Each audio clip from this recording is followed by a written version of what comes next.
This is the Dhaka Tribune. It's the 4th of March, 2022. I'm Asif Islam.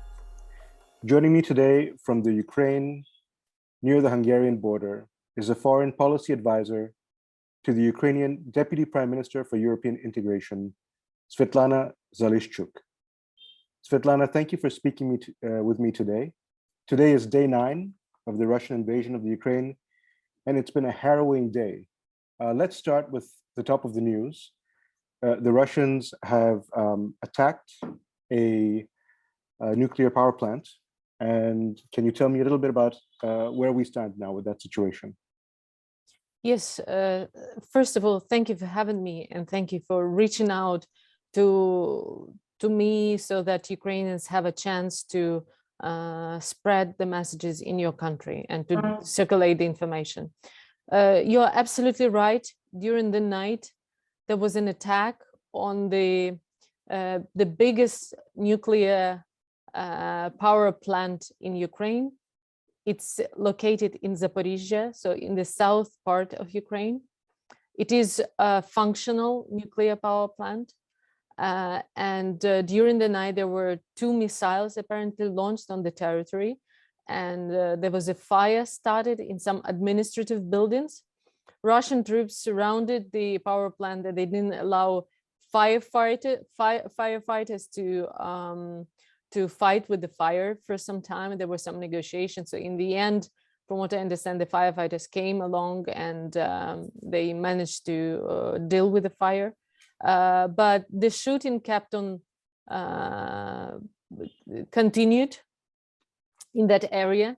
And of course, it's extremely dangerous, not for Ukraine, Russia, but for the whole Europe, because if something happens, the explosion might be bigger than 6 times than the one that happened in Chernobyl in 1986. So that's why Ukrainian president and foreign minister appealed to the international community and called the international community to stop Russian troops.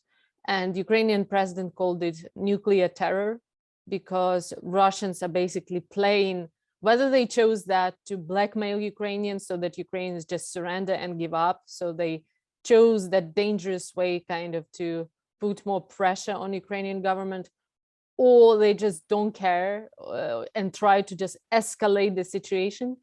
It's not clear what are their purposes, right? But nevertheless, it's a dangerous situation for the whole Europe. And at the moment, Ukrainian government is asking the international community to create a no-fly zone over Ukraine so that not a single missile can hit our territory. That would protect not just Ukraine, but also the security of Europe. Right.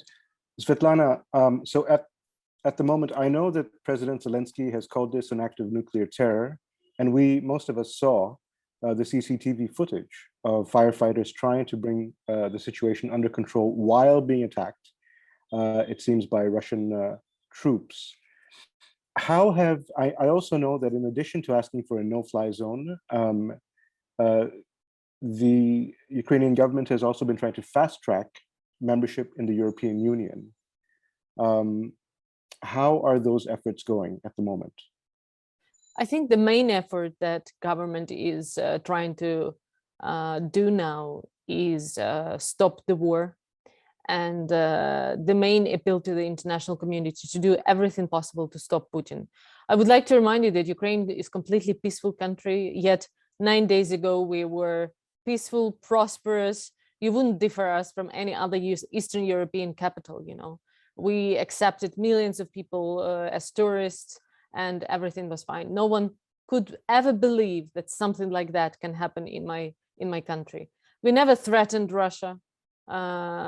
We don't have any nuclear weapon on our territory. So it's without a doubt unjustifiable and unexplainable, unforgivable terror that Putin started against my country. So the main purpose, the main effort of my government is to stop the war, to make Putin to pay the price, to punish those who started this war in the 21st century in the heart of Europe. Then when we are talking about our European integration perspective, Ukraine since probably already 2005 chose that way and slowly were implementing like a set of reforms in order to reach so-called acquis communautaire, so the criteria for the membership. So we have association agreement with European Union, which have been ratified in 2015 by Ukrainian Parliament, by European Parliament. And since then, we implemented that broad list of reforms at home, doing our homework. Now, after what has happened to Ukraine, Ukrainian president said that there is no justification anymore to delay our integration to the European community, because as a nation, we prove that we are standing now on the front line of defending European democracy and human rights, and in the end, European territory, you know, because we are part of Europe. If you look at the map, we are part of the Europe, and we are one of the biggest country in Europe. So, you know, for many years, actually, Europe and NATO countries were afraid to integrate Ukraine because European leaders were afraid to make Putin angry. So in 2008, during the Bucharest summit, when we asked to grant us membership action plan, NATO, we were refused based on the reason that it would escalate situation with Russia. And now when Russians attacked us, NATO says, we're not going to protect you because you're not member of NATO. You know, so there is a hypocrisy on the one hand, but also on the other hand, there is a mistake that we have to learn. This collective helplessness and I would say electoral egoism, if you want, national egoism, which Russians, Putin in particular, abused, allowed Putin to go as far, because we know that Ukraine was not the only tragedy that he created. There was an invasion in Georgia and he occupied part of it. There was a war in Syria where he participated and played a very important role, even in those chemical attacks on civilians. There was these disinformation campaigns around the world. He's poisoning his own leaders of opposition and so on. So you name it. But my point is, it is up to us now, to the democratic international community, to give a response to a dictator who is waging the full-fledged war in heart of Europe. Right. Svitlana, yesterday, the second round of talks between your government and the Russian government failed to secure a ceasefire. And I know that must be the single most important objective at the moment. The fact is, though, that the West, that is to say NATO and the United States and the United Kingdom, have declined to enforce a no-fly zone. So without a no-fly zone, in effect, the current sort of Russian wave of the onslaught and the encirclement of the cities, which is ongoing, this seems to be something that they can do without fearing. You know, they can continue to bombard your cities, and as we've seen on the television. How do you see this playing out without a firmer international response? Thank you for this question. You're right. Since the beginning of the war, we had by yesterday 480 missiles launched from Russian and Belarusian territory on Ukrainian cities. And you probably watched already videos and pictures that they were launched not only on the military infrastructure, they are launched on people's houses, on civilian infrastructures like universities, maternity hospitals, schools, and you name it, administrations, historic part of the cities that are suffering now and being ruined, being destroyed. It's very difficult to look at those pictures. So our point is that it should be stopped, and it cannot be stopped by Ukrainians themselves. That's why we demand from the international community to play their role in this war. And I think that the responsibility should be based not on the principle of the NATO membership, but on the principle of some moral responsibility. There are negotiations happening even as we speak. Today, there should be NATO Ministers meeting, and Minister for Foreign Affairs of Ukraine is going to appeal to the members of the international community to discuss the measurements of no-fly zone. And we expect international community to be more involved. We don't ask anyone to bring the soldiers on the ground. We don't ask anyone to attack Russia or Belarus. We ask, please help us to protect our people from those missiles that are flying over our skies. Are you in regular contact with President Zelensky and with the senior leadership of your country? Not with the President Zelensky. He obviously at the moment operates under very strong security measurements. But communications at the senior levels of the government continue. They haven't been disrupted. Yes, of course. The government, I'm in constant touch with my deputy prime minister, and there is this a lot of coordination going on, a lot of efforts on humanitarian aid in particular. So my deputy prime minister in particular is responsible for that. And also many other efforts are happening. You know, the war today is our job, everyone's job in this country. So Right. because every single person is trying to do something on their own level, whatever it is, with evacuating someone, some family, providing someone help, collecting some money, transforming their enterprises into the enterprises that can help to defend our country. So yes, absolutely. There's a lot of coordination as never before, I would say. Now, Svitlana, if I understand correctly, and maybe you can confirm this, Kherson has in fact fallen into Russian hands. Is that correct? The southern port city of Kherson? I can't really give you the correct information, proper information on that. What we see that Russian troops encircled Kherson, but also what we see that fights are going on, and there are controversial information going from that city. But what we can say without a doubt that Russians are trying to conquer many of the cities now, and they are coming from on the land, from the air, from the sea, on number of the directions, in the center, in the south, in the east. So yes, of course, Kherson in particular is under very strong attack from Russians. And is it also right that Kharkiv, Mariupol, and Kiev are also sort of in the main line of attack at the moment? Yes, you're absolutely right. So Kiev, for your viewers, for those who are not very much familiar with Ukrainian geography, is our capital. It's in the center of the very big country, and it's under the strongest and most serious attack from Russian troops. And the purpose of Russians is to encircle it, but also to kill the government. We've heard that Zelensky was, there were at least 3 assassination approaches on the president.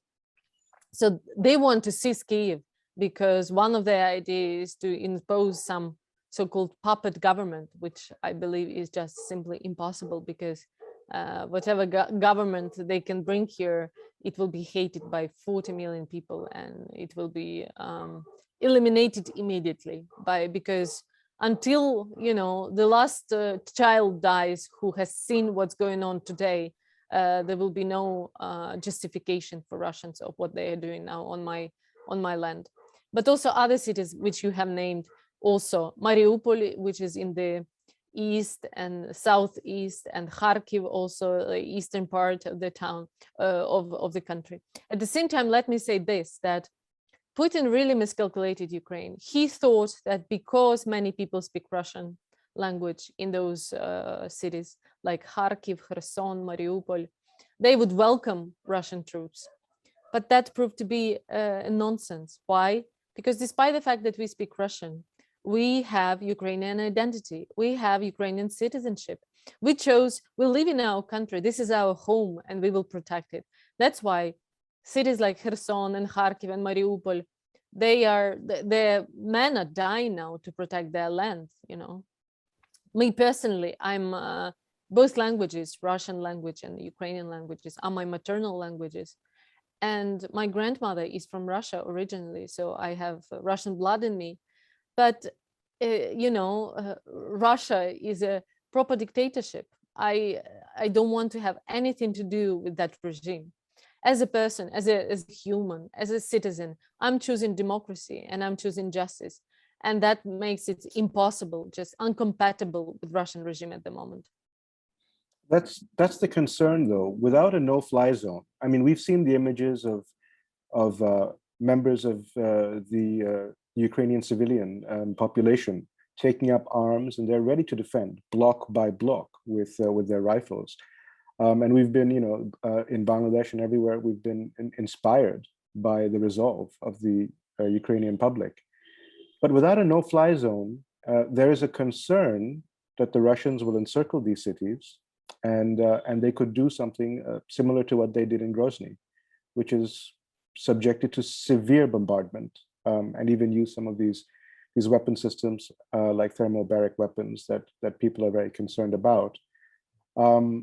So 2 questions. First, do you have a plan to deal with that sort of eventuality? And second, since the government is scattered and also living in some fear for its own security, is there a plan, perhaps a distant plan B, to move out of the Ukraine and to be a government in exile? Or have you committed to remaining despite the risks? There is only plan A. The government will stay in Kyiv, president will stay in Kyiv, and government will defend Ukraine. There is no plan B and can't be. And I can tell you that at the moment, Ukrainian president does not consider any other option. He was offered to be evacuated, but he refused to do so because he understands that if he leaves, the fight will not continue in many cities because many people will choose to leave or will have their own kind of decisions, So you said about fear. I also don't see fear. I think that probably was fear in the very beginning on the day 1, but then second day it was already anger, and third day it was a persistency, and unity and courage and mobilization. These are the things that I can see now amongst my fellows Ukrainians and amongst government representatives in particular. So you don't have to expect government to escape. Now, when it comes to the bombardment, which you have mentioned, it's already happening. I mean, this, probably that International Criminal Court just has started a procedure to investigate the war crimes and crimes against humanity. And without a doubt, we have already a lot of proofs, a lot of forensics to show, to prove that Putin, one day he will be proved to be a war criminal. He will be prosecuted at the International Tribunal. I have no doubts about it. We will see the Nuremberg of the 21st century. Putin will be definitely the one, the hero of that. But you're right, without no-fly zone, it's very difficult at the moment to protect Ukrainian citizens and civilians. And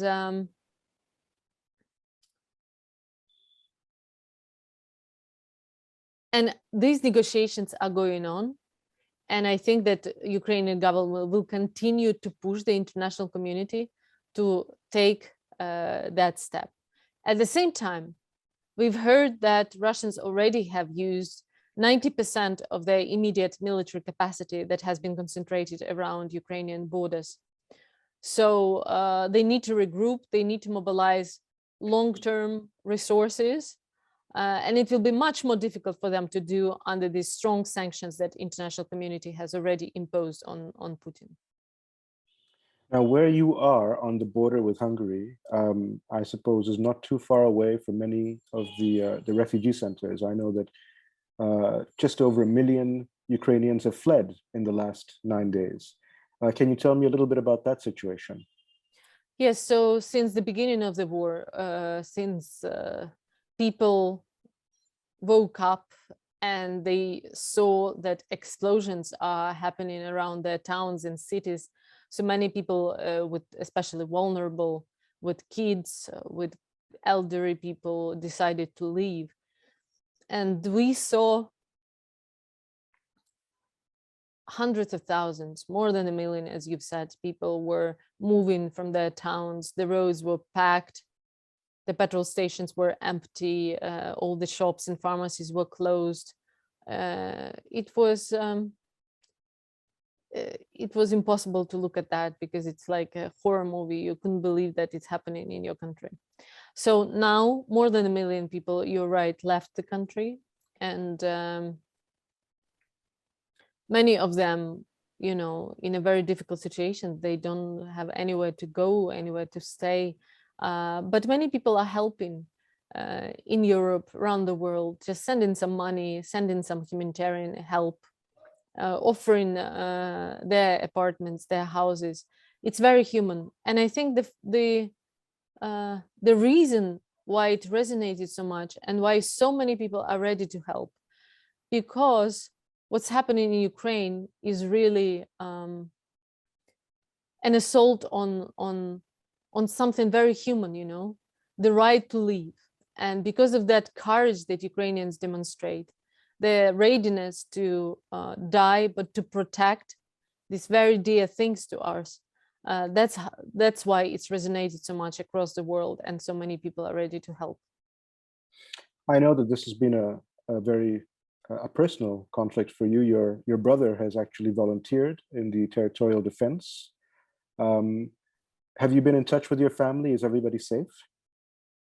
Yes, every day, of course, because we worried about each other. So safe, relatively safe, you know, because it's not safe anywhere. Probably I'm in the safest place because I'm close to the west and we don't experience shelling here.